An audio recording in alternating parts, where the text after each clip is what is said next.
Innal hamdalillah nasta'inuhu wa nastaghfiruh wa na'udzu billahi min shururi anfusina wa min sayyiati a'malina may yahdihillahu fala mudilla lahu wa may yudlil fala hadiya lahu. Asyhadu an la ilaha illallah wahdahu la syarikalah wa asyhadu anna Muhammadan abduhu wa rasuluhul ladzi la nabiyya ba'da. Amma ba'du, faqala Allah Ta'ala fil Qur'anil Karim, a'udzu billahi minasyaitonir rajim. Inna hadzal Qur'ana yahdi lillati hiya aqwam. Al-ayat. Hadirin hadirat ikhwan iman, para bapak kali ibu sadaya, oge santriwan santriwati. Dipayun puji syukur urang panjatkeun ka hadirat Allah Subhanahu wa taala. Alhamdulillah dugi kadanget ayeuna urang sadaya masih dipaparin kegiatan kanikmatan sehat oge jatah ku Allah. Utamina urang sadaya dina danget ayeuna tiasa kempel ngariung patepung laung bermuajah petepang wajah dina ieu haflah dina raraga taqarrub ka Allah Subhanahu wa taala ngalangkungan thalabul ilmi. Mudah-mudahan kempelna ngariungna urang sadaya dina ieu saat di tempat jantan wasilah Allah Subhanahu wa taala sarta kaosna maparing limpahan nikmat rahmat oge barokah ka urang sadaya. Bapak Ibu ikhwan iman oge santriwan santriwati Pesantren Persis 100 Banjarsari peserta daurah beres. Ya orang Sunda unggul itu. Halo. Ada dia teh. Mana orang Maluku mana? Baru kelas 7 8 9 10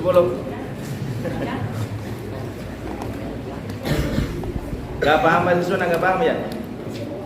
Paham Sunda gak?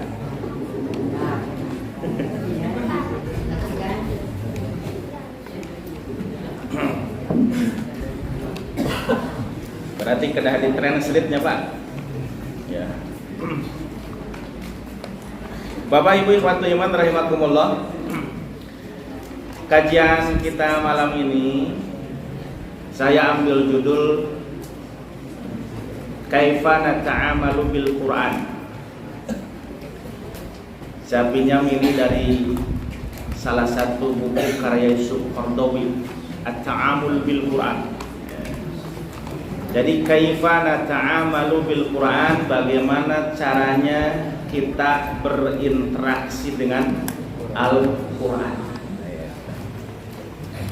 Ini dalam rangka pembekalan terhadap santriwati yang sedang daurah. Saya tambah materi itu. Kita tahu bahwa ketika Al-Quran diturunkan oleh Allah Subhanahu wa ta'ala kepada Nabi Muhammad, itu sebagai apa? Ya, Allah menurunkan Al-Quran kepada Nabi Muhammad untuk disampaikan kepada seluruh umat manusia itu sebagai hudan, sebagai hidayah. Dalam bahasa kita itu sering diartikan petunjuk.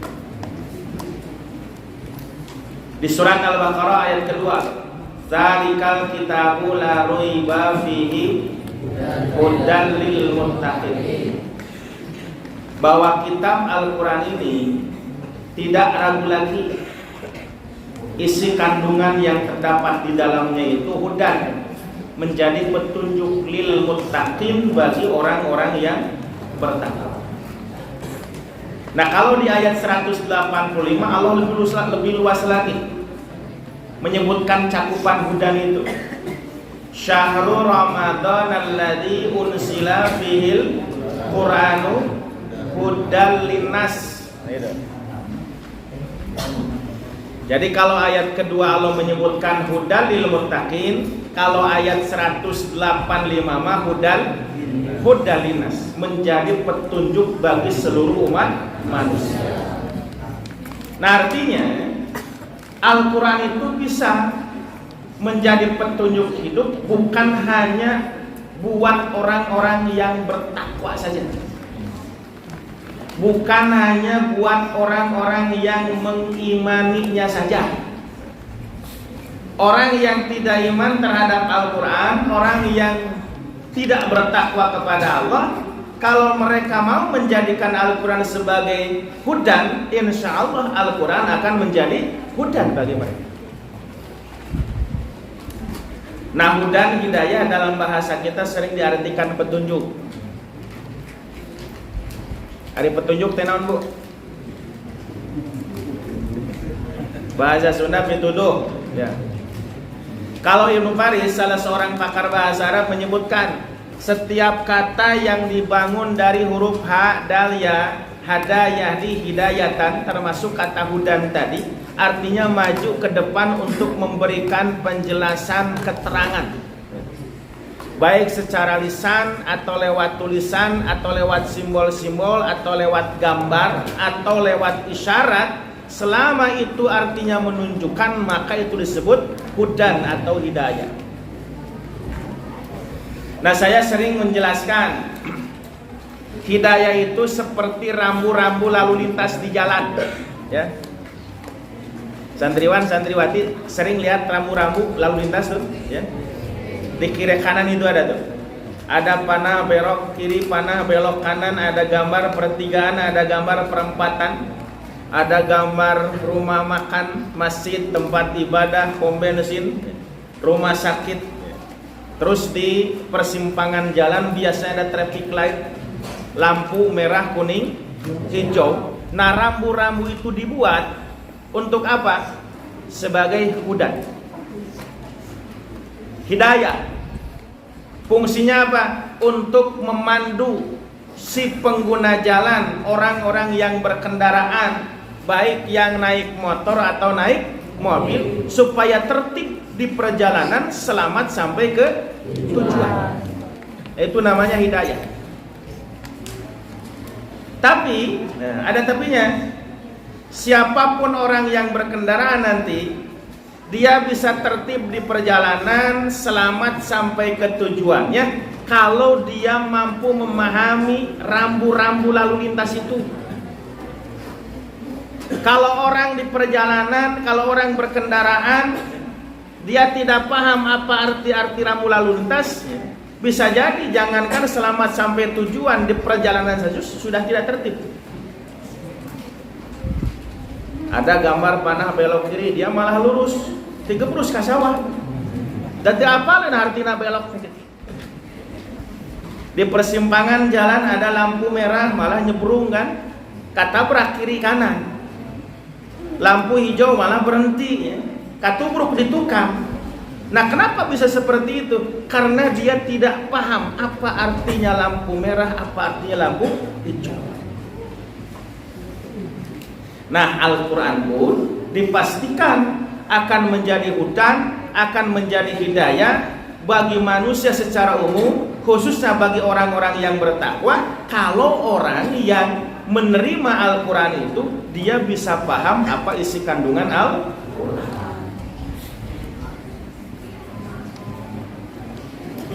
Kan di Quran juga ada lampu merah, lampu hijau, ya? Ada? Itu. Di Quran ada lampu merah. Apa lampu merah artinya? Larangan. Dari mulai yang jatuh hukumnya sampai kepada haram atau minimal yang makruh. Ada yang hijau, harus jalan tuh. Dari mulai yang wajib sampai yang sunnah. Itu aturan-aturan ada dalam Al-Quran. Nah, orang nanti akan menjadikan Quran sebagai hudan, atau fungsi Quran sebagai hudan akan bisa dirasakan oleh manusia andaikan orang-orang itu bisa paham apa isi kandungan Al-Quran. Nah, makanya di sini bagi kita umat Islam baru akan bisa merasakan hidayah Al-Quran. Al-Quran menjadi pedoman kita, menjadi petunjuk hidup kita kalau kita bisa memahami isi kandungan Al-Quran. Nah sekarang bagaimana caranya kita untuk bisa paham Al-Quran itu? Nah, pertama, langkah yang pertama harus dilakukan supaya kita bisa paham isi kandungan Al-Quran adalah dengan cara bisa membacanya. Jadi mun hayang ngartos Quran kudu bisa maca, gitu ya. Gitu. Ini santri sudah bisa baca surat Quran semuanya sudah? Sudah. Alhamdulillah. Nah, tapi sekedar bisa membaca belum cukup. Ya. Sekedar membaca belum cukup. Tapi apa yang kita baca itu harus dipahami. Nah, nanti ada beberapa kosakata dalam Al-Quran yang bisa menggambarkan tentang interaksi apa yang harus kita lakukan terhadap Al-Quran itu berkaitan dengan membaca. Saya pernah menjelaskan begini. Di Quran itu ada 3 kosakata yang memiliki arti membaca, yang kalau diterjemahkan ke dalam bahasa kita semua artinya membaca. Satu, ada kata qiraah. Yang kedua ada kata tilawah. Yang ketiga ada kata tartil. Qiraah, tilawah, tartil secara bahasa artinya membaca. Qiraah membaca, tilawah membaca, tartil juga membaca. Qiraah, qara'a yaqra'u qira'atan. Tilawah, tala yatlu tilawatan. Tartil, rattala yurattilu tartila. Warattilil qur'ana tartila. Surat apa? Al-Muzammil. Ya ayyuhal musammilu qumil laila illa qalila nisfahu awin qus minhu qalila aw sid alaihi warattilil qur'ana tartila. Rattilil Qur'ana tartila, bacalah Al-Quran dengan tartil. Apa arti tartil itu? Nah, tartil itu bimana tajwid. Bit tajwid dengan baik. Kalau sekarang namanya yang populer itu bit tahsin. Tahsinul qiraah. Nah, jadi kalau kita diperintahkan oleh Allah untuk membaca Al-Quran dengan tartil, artinya kita harus bisa membaca Al-Quran dengan baik dan benar. Makharijul hurufnya tepat, tajwidnya dipakai. Karena membaca Al-Quran itu ada tata caranya.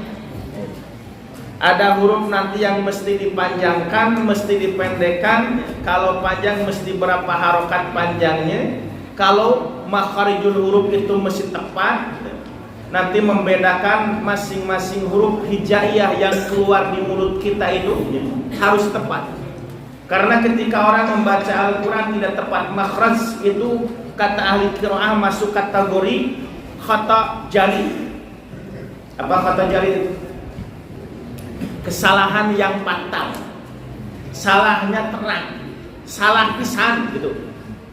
Jadi ente salah saeutik gitu. Jadi salahna gede pisan gitu. Jadi kalau orang baca Quran, makharijul hurufnya tidak tepat, tidak bisa membedakan huruf kaf dengan qaf, huruf sin dengan shin, dengan shad dengan sta gitu. Huruf jim dengan zai. Kalau tidak tepat mengeluarkan masing-masing huruf dari tempat keluarnya, itu akan berubah maknanya. Di Quran itu ada kata alim. Ada kata alim pakai hamzah, alim. Ada kata alim pakai ain, alim. Artinya sama enggak? Beda. Kalau alim pakai hamzah artinya adalah pedih. Kalau alim pakai ain itu artinya maha mengetahui. Kan kalau ditulis Latin sama saja ya, A L I M gitu. Baik dengan huruf hamzah ataupun dengan huruf ain. Tapi ketika ditulis dengan huruf hijaiyah, itu kita dituntut untuk bisa melafadzkan huruf-huruf itu dengan tepat sesuai dengan makharijul hurufnya. Nah, itu namanya tartil. Innallaha sami'un alim, misalnya nggak pakai ain, sesungguhnya Allah yang maha mendengar dan maha pedih, kan nggak tepat. Atau ulaika lahum adzabun alim, pakai ain, harusnya pakai hamzah. Mereka nanti Allah berikan siksaan yang maha mendengar kalau pakai ain. Nah, itu salah satu contoh. Ada kata marid pakai do, ada kata marid pakai dal. Kalau marid pakai do artinya apa? Sakit. Marid pakai dal artinya bangor. Yang suka menentang. Wa yattabi'u kulla syaitanim marid. Nah, itu pakai dal. Dan mereka orang-orang kafir itu kerjanya apa? Yattabi'u kulla syaitanim marid. Suka ittiba, suka mengikuti setan-setan yang jahat, setan-setan yang durhaka. Itu pakai dal. Kalau syaitanim marid jadi setan kering. Nah, itu. Ayo setan kering. Nah, itu mesti tepat makharijul huruf. Nah, jadi kalau kita baca Quran, makharijul hurufnya tepat, ilmu tajwidnya dipakai, kita baca Quran sesuai dengan kaidah qiraat yang benar, itu namanya tartil. Rattilil Qur'ana tartil. Nah, ini tahap pertama yang mesti kita lakukan. Untuk bisa paham Quran itu harus bisa membacanya. Yang kedua, selain bisa membaca, kita juga harus paham isi kandungannya. Nah, ketika kita bisa memahami apa yang kita baca, kata Al-Quran itu namanya qiraah. Qara'a yaqra'u qira'atan. Nah, kalau qara'a yaqra'u qira'ah, secara bahasanya membaca. Tapi membaca bukan sekedar membaca. Tapi kalau orang yaqra'ul Quran, dia baca Quran kemudian paham apa yang dibacanya. Nah, itu namanya qara'a. Kan nanti kalau sekedar tartil ya, ada orang bisa baca Quran tapi dengar tiheusina, aya nu kitu. Banyak, maaf, bukan hanya anak-anak kecil yang baru belajar Quran kemudian dia pandai baca Quran. Ayeuna nyapa budak sekolah dinia parinter maca Quran? Pinter, apalagi sudah masuk sanawiyah, apalagi sudah mualimin parinter ngajina. Nah, jangankan anak setingkat kelas SD, setingkat kelas dinia, sakadar bisa maca. Punten, aki-aki ini geus 70 tahun unggal poe maca Quran, ditanya naon eusina, lo kan teu ngarti. Tarjamah surat Al-Fatihah we nepi ka can ngarti-ngarti aya apa itu. Nah, artinya kalau sekedar membaca tidak paham artinya, itu namanya tartil. Tapi kalau apa yang dibaca sampai paham, itu namanya qiraah.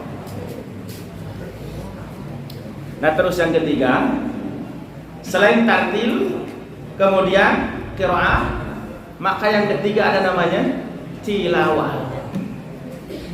Tala yatlu tilawatan. Nah, kalau tilawah, orang baca Quran bukan sekedar pandai membacanya dengan baik yang benar, bukan sekedar paham isi kandungannya, tapi apa yang dibaca itu mampu untuk diamalkan, diikuti semua tuntunannya. Itu namanya tilawah. Karena kalau sampai kepada pengamalan, nah ini lebih tidak mudah lagi. Ada orang yang bisa baca Quran, bacaannya tartil. Kalau sekarang tahsil tuh. Terus dia juga paham isi kandungan Al-Quran, bukan sekedar terjemah, tafsirnya dia kuasai, tapi cara daek ngamalkeun anak. Bahkan ada orang yang hidupnya tidak mau diatur dengan Al-Quran, padahal dia tahu isi kandungan Al-Quran. Bahkan banyak orang-orang yang menentang isi kandungan Al-Quran, menganggap ayat-ayat Al-Quran itu sudah tidak relevan lagi untuk diamalkan hari ini, padahal dia paham isi kandungan Al-Quran. Nah, kalau orang paham tapi tidak mengamalkan, nah itu bukan tilawah. Nah, tilawah mah ketika orang baca Quran lalu dia paham kemudian bisa mengamalkan, itu namanya tilawah. Talayatu itu artinya mengikuti ya. Mayali, kalau Ustadz tuh nyuruh baca, iqra mayali, baca selanjutnya. Mada ataliyah, materi berikutnya. Jadi tala itu artinya mengikuti. Nah, maksud mengikuti itu artinya adalah ketika orang baca Quran dia paham, ikuti itu pesan-pesan Quran. Nah, itu namanya tilawah. Karena kata Al-Quran, ada orang yang pandai baca Quran, ada orang yang bisa menguasai isi kandungan Al-Quran, tapi dia tidak mau mengamalkan. Di surat Al-Baqarah ayat 121, ketika Allah menyampaikan kritik terhadap sikap orang-orang ahlul kitab. Namanya ahlul kitab berarti ahli kana kitab. Yang dimaksud ahlul kitab di sini adalah orang-orang Yahudi dan orang Nasrani yang Allah berikan kitab Taurat dan kitab Injil. Dia kuasai isi kitab, dia paham isinya, tapi mereka tidak mau mengamalkannya. Di ayat 121 surat Al-Baqarah Allah berfirman, alladzina atainahumul kitaba yatslunahu haqqa tilawatihi ulaika yu'minuna bih. Orang-orang yang telah beri kami kitab kepada mereka, maksudnya orang Yahudi dan orang Nasrani yang Allah berikan kitab Taurat dan Injil, yatslunahu, lalu mereka baca kitab itu haqqa tilawatihi, dengan sebenar-benar membaca, ulaika yu'minuna bih, maka itulah orang yang dikategorikan oleh Allah sebagai orang-orang yang telah beriman kepada kitab. Jadi iman kepada kitab itu bukan sekedar percaya bahwa kitab itu adalah wahyu dari Allah, bukan sekedar percaya bahwa kitab itu adalah berisi pesan-pesan tentang ajaran Allah, bahkan bukan sekedar bisa dan mampu membacanya, bahkan bukan sekedar mampu menguasai isi kandungannya. Tapi orang yang beriman kepada kitab itu adalah ketika dia percaya kitab itu wahyu dari Allah, lalu dia terima, lalu dia baca isi kandungannya, lalu dia pahami isi kandungannya, kemudian dia amalkan dalam kehidupan sehari-hari. Itulah orang-orang yang beriman kepada kitab. Sebaliknya kata Allah, wa may yakfur bihi, dan siapa orang yang kufur kepada kitab. Siapa yang kufur kepada kitab itu? Yang kata Allah, dia tidak yatslunahu haqqa tilawati. Dia tidak membaca Quran dengan sebenar-benarnya membaca. Nah, maksud yatlunahu haqqa tilawah itu dia baca kemudian dia amalkan. Nah, kalau ada orang yang baca kitab tapi dia tidak mengamalkannya, kata Allah, itu orang yang kufur. Wa may yakfur bihi faulaika humul khasirun. Siapa orang yang kufur kepada Quran, siapa orang yang kufur kepada kitab, maka itulah orang-orang yang rugi. Nah, itu Al-Quran menyebutkan ya tentang tingkatan-tingkatan orang yang membaca Quran dari mulai tartil, kemudian ada qiraah sampai kepada tilawah. Dan bagi kita tadi Al-Quran bisa menjadi hudan, bisa menjadi petunjuk hidup kita untuknya membimbing, untuk memandu kehidupan kita di dunia hari ini sampai kehidupan di akhirat. Kalau kita bisa berinteraksi dengan Al-Quran tadi, mulai membacanya, kemudian memahami isinya, sampai nanti bisa mengamalkannya. Nah, santriwan santriwati ini adalah calon-calon pengamal Al-Quran, calon-calon mujahid dakwah, yang harus tafakuh fiddin. Nah, ya. Kan kalau kita baca visi pendidikan persatuan Islam itu ada satu jargon yang sangat identik dengan lembaga pendidikan Persis apa? Tafakuh fiddin. Apa tafakuh fiddin itu? Orang-orang yang paham secara mendalam terhadap agama. Nah, sebetulnya itu bukan jargon pendidikan Persis, tapi itu adalah jargon pendidikan Islam dimanapun. Yang namanya lembaga pendidikan Islam, maka visinya harus bisa mengantarkan semua siswa, semua santri, semua pelajarnya untuk bisa yatafaqahuna fiddin. Surat At-Taubah 122 itu kan rujukannya. Wa ma kanal mu'minuna liyanfiru kaffah falaula nafara min kulli firqatin minhum ta'ifatul liyatafaqahu fiddin. Kenapa tidak ada dari sekian banyak umat Islam yang ada di muka bumi ini, kalau enggak semuanya, taifah seberapa orang saja.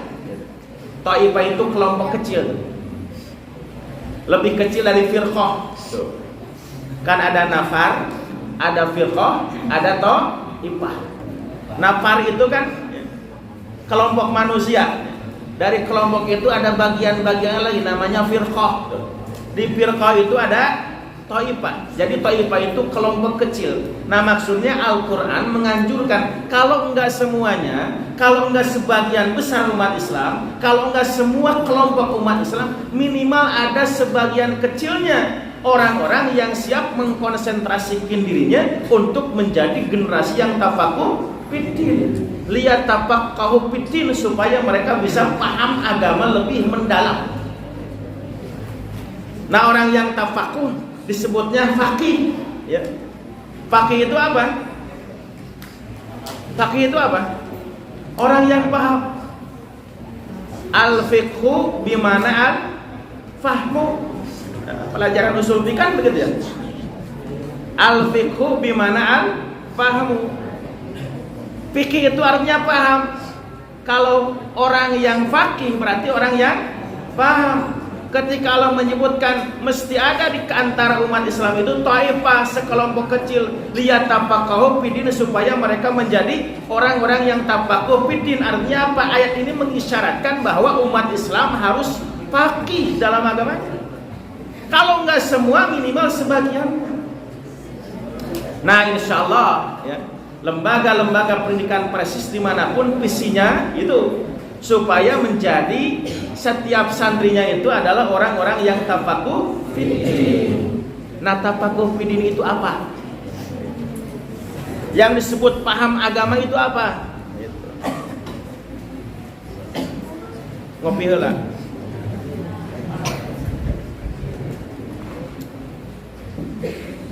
Ulama kita di Dewan Hizbah Persatuan Islam itu pernah merumuskan standar tafakuh fiddin. Kata mereka yang namanya tafakuh fiddin, orang paham agama itu ada standar maksimal, ada minimal tuh. Standar maksimalnya ulama. Itu standar maksimal tafakuh fiddin itu adalah ulama. Jadi santri-santri Persis itu ya, targetnya harus menjadi ulama. Itu kalau bisa mencapai standar maksimal. Standar paling tinggi itu antum semua calon ulama nih. Nah, tapi kalaupun gak jadi ulama semua, dah mal mungkin ya tete. Gak jadi ulama semua, minimal dia punya ilmu agama, walaupun gak mendalam. Pernah masantren di Banjarsari, ya. Pernah di Sanawiyah di Banjarsari, pernah sampai mualimin di Banjarsari. Ente jadi ustadz mah pan orang mah tukang bisnis, tapi nanti mereka paham bagaimana cara berbisnis yang sesuai dengan syariah. Nah, itu namanya tafakuh. Walaupun dia bukan ulama, profesinya menjadi dokter misalnya, Dia paham agama walaupun jadi dokter. Jadi politisi yang paham agama gitu. Jadi ilmuwan yang paham agama itu masuk kategori tafaqquh fitin walaupun bukan ulama. Paham? Jadi insya Allah nanti apapun profesi antum ya. Ini siapa namanya? Muhammad Nabil. Sep.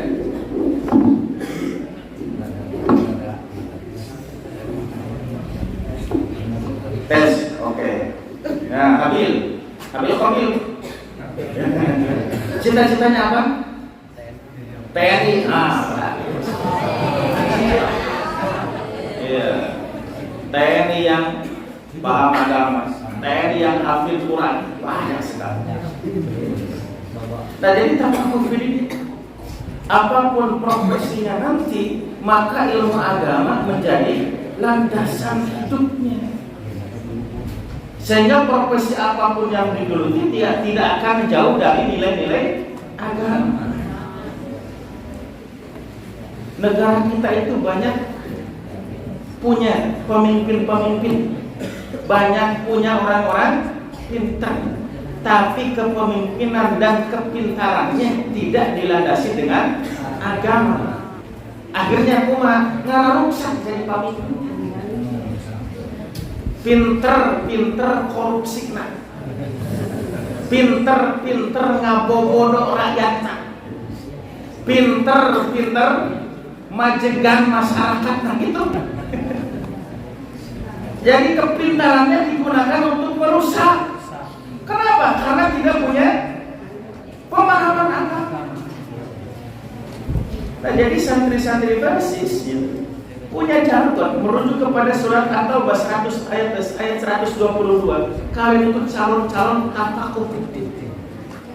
Standar maksimalnya, standar yang paling tinggi, antum semua mesti jadi ulama. Minimalnya, kalaupun nggak jadi ulama, semuanya paham ilmu agama.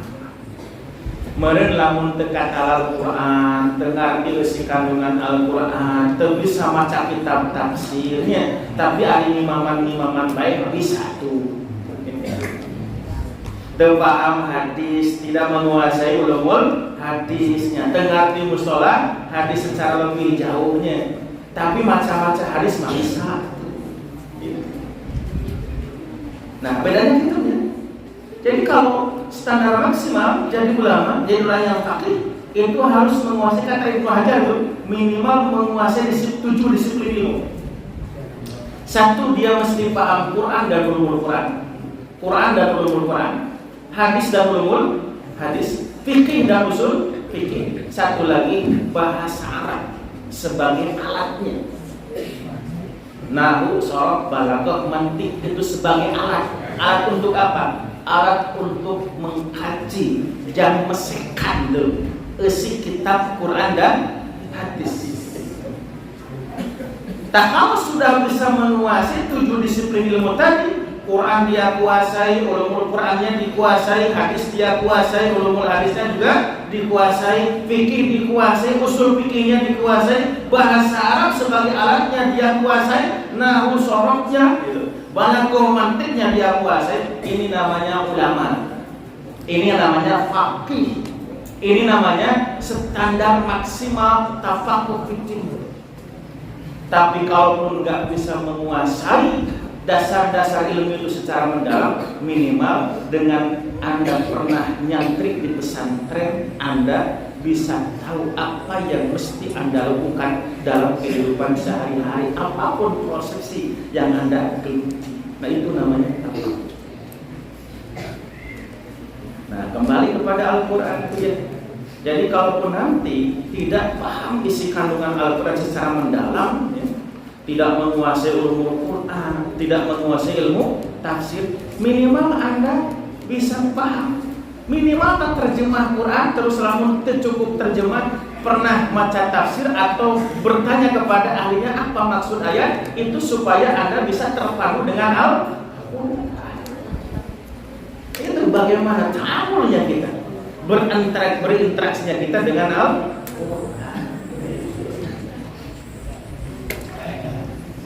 Nah, nanti akan ada kredit point. Apa kredit point? Nilai plus, nilai lebih gitu. Bahasa agamanya namanya fadilah, keutamaan. Siapapun orang yang selalu berinteraksi dengan Al-Quran, walaupun dia tidak sampai paham isi kandungannya, hanya sebatas rajin membacanya saja, itu sudah plus Al-Quran itu. Bapak Ibu, tadi simpuri mengingatkan ya Bu, ayah jami anu rajin maca Quran, gatu target sapoe menang sabara juz, nepi ka bisa hatam sabara poe sakali. Tapi ditanya isi kandungan dengan nanti ya. Insya Allah hanya sekedar membacanya, walaupun belum paham isi kandungannya, membaca Al-Quran itu sudah menjadi peluang kita untuk mendapatkan nilai ibadah. Kenapa? Karena Allah menetapkan pahala bagi orang yang mau membaca Al-Quran, bukan sekedar mau membacanya saja, tapi Allah jamin setiap huruf yang terkandung dalam Al-Quran, setiap satu huruf mengandung 10 kebaikan. Betul? Ya. Dalam hadis riwayat Imam At-Tirmidzi, Nabi mengatakan, "Man qara'a harfan fi kitabillahi falahu hasanah wal hasanatu bi asyri amsalha."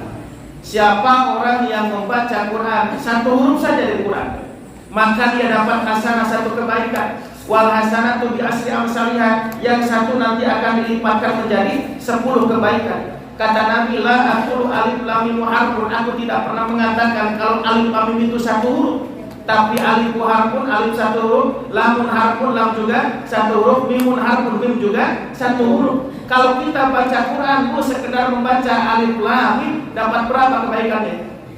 30 kebaikan. Can bismillah nakannya. Dalam baca alif lam mim di awal pasti baca bismillah. A'udzubillahi minasyaitonir rajim. Bismillahirrahmanirrahim. Alif lam mim. Shadaqallahul azim. Ya. Sampai alif lam mim. Itu dapat berapa? Bismillahirrahmanirrahim. Berapa hurufnya? Santri, Bismillahirrahmanirrahim berapa huruf tuh? Pernah dihitung? Tuh. 18. Bismillahirrahmanirrahim itu ada 18 huruf. 18 kali 10 berapa? 190. Tambah alif lam mim 30 berapa? Ya, 220. Kita baca Quran juz pertama itu sampai alif lam mim sudah dapat 220 hasanatul kebaikan. Apalagi kalau kita terbiasa membaca Al-Quran, kata Nabi paling sedikit satu hari itu satu juz. Satu juz ku sabaraha hurufna kali 10. Eta ganjaran baca Quran. Sanajan can ngarti geusina. Tapi nanti kita jangan terlena dengan pahala itu. Ada baca Quran mah teu ngarti oge menang ganjarannya. Teu hanya ngarti, maca we unggul. Nah, lamun maca unggul bari teu ngarti rek bisa jadi hidayah kumaha. Jadi membaca dengan pahala yang begitu besar dijamin oleh Allah, disampaikan oleh Rasulullah, itu tujuannya untuk memotivasi kita supaya umat Islam setiap hari mampu berinteraksi dengan Al-Quran. Apa interaksi teh? Gaul. Kudu gaul jeung Quran ngaboe teh. Ta'amul gitu. Artinya apa? Quran itu harus menjadi bacaan wajib dan bacaan pokok kan. Seperti halnya ya Bu terhadap makanan pokok. Pan urang lamun can menang makanan pokok asana teh candakan. Nya. Sanajan geus sagala padidahar di isuk nepi ka jam 10 teh. Bah geuning subuh-subuh tadi sugan si kopi ku si ibu teh nya. Jeung beuleum sampe. Jam 6 aya tukang sorabi jajan sorabi. Jam 7 tukang bubur ngaliwat jajan bubur. Jam 8 aya tukang kupat tahu meuli kupat tahu. Jam 10 ditanya geus dahar acan. Acan.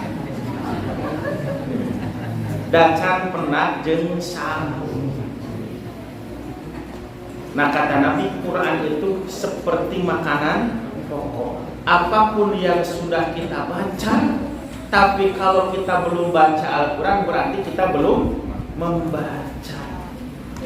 Kan kadang kok mau zaman kiwarimanya udang sare lain Quran udah cabak teh handphone gitu. Maca WA, maca status dan sebagainya, tapi kan jadwal murojaah pokok eta teh. Nah kata Nabi, apapun yang mau kita baca, selama itu menambah wawasan pengetahuan silakan. Baca buku apapun, baca tulisan apapun, baca artikel apapun, boleh. Tapi kalau kita belum baca Quran, artinya kita belum membaca. Karena Al-Quran itu bacaan pokok. Dan Nabi kasih silabus tuh. Bagi setiap umat Islam sedikitnya mesti khatam baca Quran itu 1 bulan sekali. Jadi sebulan sekali teh kedah khatamnya Bu, Pak. Ada santri mau percandamnya. Pan an aqra'al Qur'ana kula ya mau baca Quran setiap hari. Setiap hari sabaraha juz? Minimal 1 juz. Setiap hari minimal 1 juz. Nanti selesai sebulan sekali. Al-Quran 30 juz berarti selesai setiap 30 hari sekali. Dan bagi sahabat, Bapak Ibu santriwan santriwati, baca Quran sebulan sekali itu terlalu lama, lila teuing keseleun. Sampai sahabat nawar, ya Rasulullah boleh enggak kalau saya baca Quran khatamnya kurang lebih dari 30 hari, kata Nabi 20 hari saja selesai. Kalau 20 hari berarti setiap 1 hari targetnya 1 juz setengah. Sahabat tawar lagi, ya Rasulullah bagaimana kalau kurang dari 20 hari? 15 hari setengah bulan. Berarti targetnya 1 hari 2 juz. Sahabat tawar lagi, ya Rasulullah bagaimana kurang dari setengah bulan? Kata Nabi 10 hari. Berarti targetnya 1 hari 3. Sampai sahabat tawar seminggu kata Nabi. Sampai sahabat tawar lagi. Sampai kata Nabi 3 hari selesaikan. Kalau 3 hari berarti 1 hari 10 juz. Bu, sadinten 10 juz seueur teh. Oh, seueur pisan. Sahabat tahu geus keneh Bu eta teh. Ya Rasulullah, boleh enggak saya baca Quran kurang dari 3 hari? Kata Nabi, udah cukup 3 hari. Kalau kurang dari 3 hari, nanti kamu gak sempat baca isi kandungan untuk memahami Al-Quran itu. Nah, jadi Rasul ngasih tuntunan tuh buat kita. Ada silabusnya. Baca Quran itu maksimalnya 1 hari 10 juz, selesai 3 hari sekali. Minimalnya 1 hari 1 juz, selesai 1 bulan sekali. Urang sabaraha juz sadina Pak? Ibu, urang sabaraha juz sadina? Nah itu. Nah itu baru membaca. Ya. Itu baru membaca, belum berusaha untuk memahami. Almarhum Ustaz Aceng Zakaria ya, ulama kita.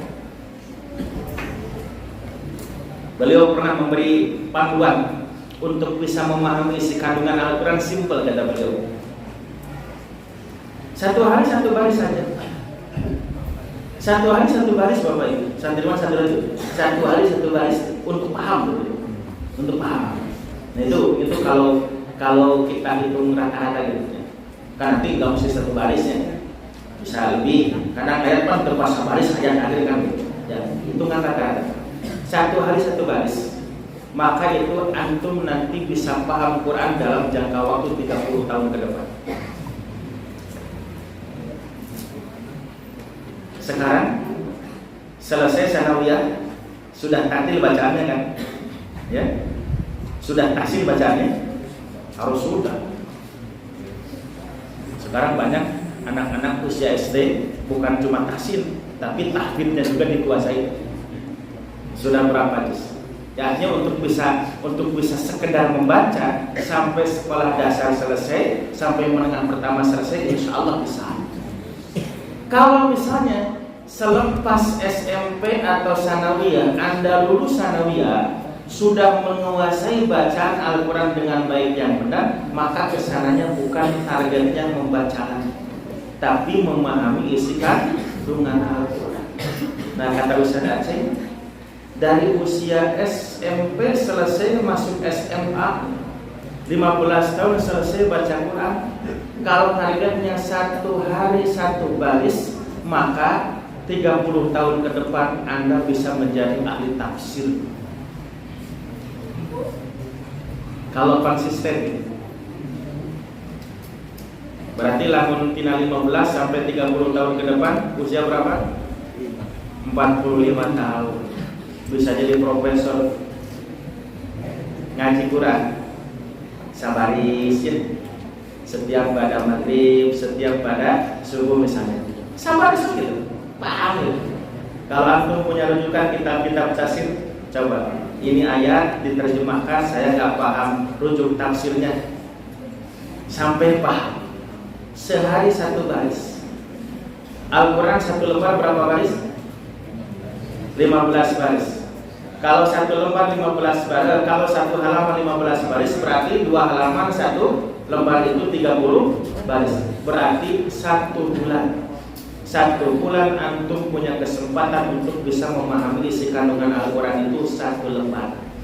Jadi salembar sabulan. Lamun salembar sabulan berarti sajusnya seberapa lembar? Sajus berapa lembar? 10 lembar. Kalau 1 bulan 1 lembar, maka berarti 10 lembar itu cukup waktu 10 bulan. Ada 2 bulan lagi kalau setahun buat liburan. Buat liburan, buat murojaah, ya.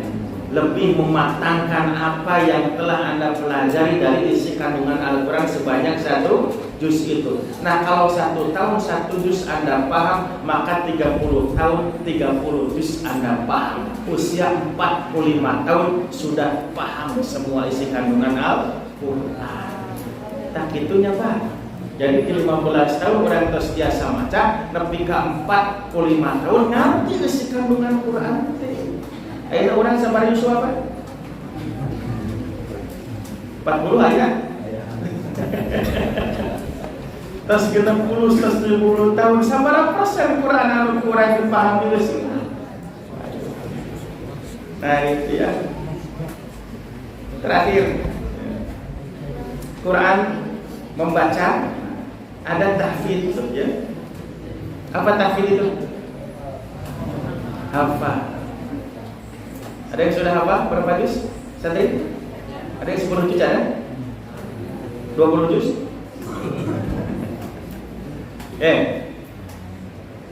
Menghafal Quran wajib nggak?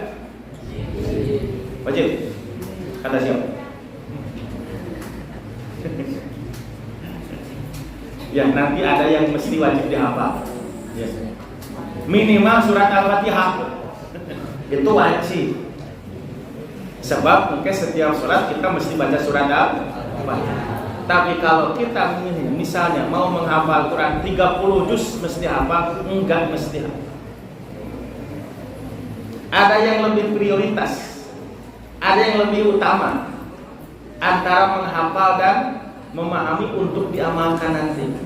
Hafal dan paham lebih prioritas mana? Paham. Sanajan teu hafal, kurang bisa baca Quran, ngerti resina yang bakal amal, nah itu prioritas paham. Tapi kalaupun menghafal Quran bukan kewajiban, tapi insya Allah orang yang hafal Quran nanti dapat kredit poin plus. Ada nilai lebih. Nilai lebihnya apa? 1, di dunia dia punya peluang untuk memperbanyak ibadah dengan bacaan Al-Quran. Kan tadi membaca Quran akan diberi pahala oleh Allah bukan hanya sekedar membacanya saja, tapi kebaikan membaca Al-Quran terkandung dalam setiap huruf. Begini santriwan, santriwati, bapak ibu, ibu, lamun jamnya anu hafal Quran pasti maca Quran teh bu? Pasti. Orang yang hafal Quran pasti baca Quran. Tapi orang yang baca Quran pasti hafal deh. Kalau nanti orang yang hafal Quran pasti baca Quran. Tapi orang yang baca Quran belum tentu hafal. Dan ketika orang menghafal Quran, satu, pada saat dia ziyadah, proses menambah hafalan itu pasti akan lebih banyak membaca Quran untuk dihafal daripada orang yang sekedar membaca Quran tidak untuk dihafal. Kan hari membaca Quran mau maksud ngapalkan masa kali maca jadinya proses sekali gitu. Tadi target sehari 1 juz. Tapi kalau orang yang baca Quran maksudnya untuk dihafal, dia mesti mengulang-ulang. Paling sedikit teknik menghafal Quran umumnya apa? Mengulang paling sedikitnya 20 kali balikan. Wal asri innal insana lafi khusr. Minimal 20 balik kan orang ngapalkeun teh. Ketika dia menghafal kemudian mengulang-ulang bacaan Al-Qur'an, pahalanya lebih banyak enggak dengan yang cukup membaca saja? Pasti lebih banyak. Ada orang ngapalkeun memenang 20 kali balikan, nusa kadar macam kan cukup 1 balikan saja. Nah itu proses menghafal. Dan ketika nanti orang sudah hafal Quran, akan diulang-ulang enggak? Pasti akan diulang-ulang. Makanya orang yang menghafal Quran, orang yang hafal Quran, moal kieu geus apal geus sakali apal salilana moal. Untuk bisa terus menjaga hafalannya, dia butuh intensitas untuk sering mengulang-ulang hafalan Quran. Nah makanya saya katakan tadi, orang yang hafal Quran pasti sering membaca Al-Quran. Tapi orang yang baca Quran belum tentu hafal Quran. Makanya nih untuk santriwan-santriwati, anu kalbet rada nggak cepat menghafalnya ya. Kalau menghafal prosesnya nggak terlalu cepat, jangan putus asa. Itu adalah peluang Anda untuk semakin sering berinteraksi dengan Al-Quran. Coba mau sekali baca, sekali hafalnya, berarti seru sebetulnya. Kurang seru. Tapi ketika Anda menghafal sekali canggih, 2 kali can asup bae, 3 kali can kakali asup teh geus 20 kali, geus 25 kali. Berarti Anda terus mengulang-ulang bacaan berarti. Ketika terus bacaan diulang, maka berarti Anda punya peluang terus untuk memperbanyak pahala membaca Al-Quran. Itu orang-orang yang mau menghafal Quran, dia punya peluang untuk semakin memperbanyak pundi-pundi amal kebaikan dari pahala membaca setiap huruf Al-Quran. Dan di akhirat insya Allah anak-anak yang hafal Quran itu akan menjadi investasi buat orang tuanya, menjadi anak-anak yang soleh, yang bisa mengantarkan orang tuanya, menjadi orang tua yang mendapatkan kedudukan istimewa di surga nanti. Nanti orang tua akan jadi raja, disematkan mahkota oleh anaknya yang hafid Al-Quran. Begitu hadis Nabi menyebutkan. Ya, nah gitu. Oleh karena itu mudah-mudahan daurah hari ini termasuk nanti Anda lebih semangat untuk menjadi calon-calon hafid Quran. Hafid artinya bukan sekedar menghafal, tapi menjadi penjaga Al-Quran. Kan hafid itu penjaga. Nah, kalau orang yang menghafal Quran disebut hafid, kenapa? Karena dengan hafalannya dia akan menjaga Al-Quran, menjaga Al-Quran dari kerusakan, menjaga Al-Quran dari kekacauan, menjaga Al-Quran otentisitasnya sampai di hari kiamat nanti terus terjaga kemurniannya. Oleh siapa? Oleh antum yang hafid Al-Quran. Makanya hafid Quran itu kata Nabi bagian dari ahlullah. Siapa ahlullah itu? Keluarga Allah. Keluarga. Surat Al-Hijr ayat 9. Inna nahnu nazzalna dzikra wa inna lahu lahafidun. Sesungguhnya kamilah yang telah menurunkan Al-Quran itu, dan kami pula yang akan menjaganya. Allah dalam ayat ini menggunakan domir kata ganti untuk menyebut dirinya itu dengan kalimat domir mutakalim ma'al ghair. Orang pertama banyak, dalam bahasa kita diartikannya kami, nahnu, bukan ana. Mutakalim wahdah, orang pertama tunggal, aku. Tapi Allah katakan kami, inna nahnu nazzalna dzikra, sesungguhnya kamilah yang telah menurunkan Al-Quran, wa inna lahu lahafidun, dan kami juga yang akan menjaganya. Santriwan, santriwati, kalau Allah bilang kami, Allah itu banyak atau satu? Allah itu satu atau banyak? Satu.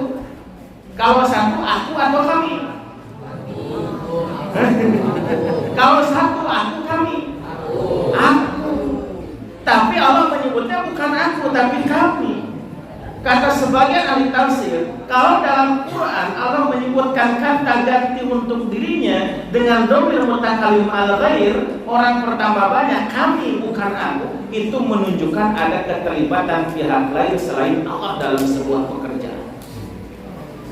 Tadi aku, kata Allah, kamilah yang menurunkan Al-Quran. Al-Quran dari Allah sampai kepada Nabi Muhammad langsung oleh Allah dikasihkan kepada Nabi Muhammad?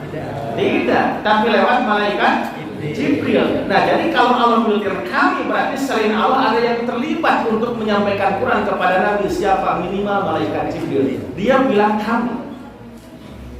Wa inna lahu lahafidun, dan kami pun yang akan menjaganya. Kalau Allah bilang kami akan menjaganya, berarti Al-Quran terjaga itu bukan hanya karena Allah sendiri, tapi ada pihak lain di luar Allah yang ikut serta menjaga Al-Quran. Siapa? Antum semua hafid Quran. Itulah ahlullah, kata Nabi, orang-orang yang masuk keluarga besar Allah. Kalau kita dianggap sebagai bagian dari keluarga Allah, bangga enggak? Bangga. Iya mah keluarga kuring cek Allah.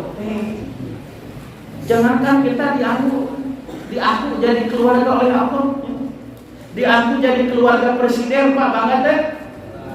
Cek Jokowi teh orang Banjarsari mah keluarga kuring. Cek Jokowi. Nah, diaku keluarga pejabat, bangga. Ini mah diaku keluarga. Mudah-mudahan antum semua ya, dengan daurah ini semakin semangat untuk mempersiapkan diri menjadi generasi-generasi muslim yang tampak kompeten, yang berwawasan ilmiah Islamnya, yang berakhlakul karimah, menjadi pribadi-pribadi muslim yang soleh baik secara individual maupun sosial dengan ilmu agama yang kalian pelajari. Insya Allah selama 3 tahun, selama 6 tahun di pesantren ini. Itu saja yang bisa saya sampaikan, mudah-mudahan jadi motivasi untuk kalian semua. Aku qauli hadza wa astaghfirullah li wa lakum. Wassalamualaikum warahmatullahi wabarakatuh.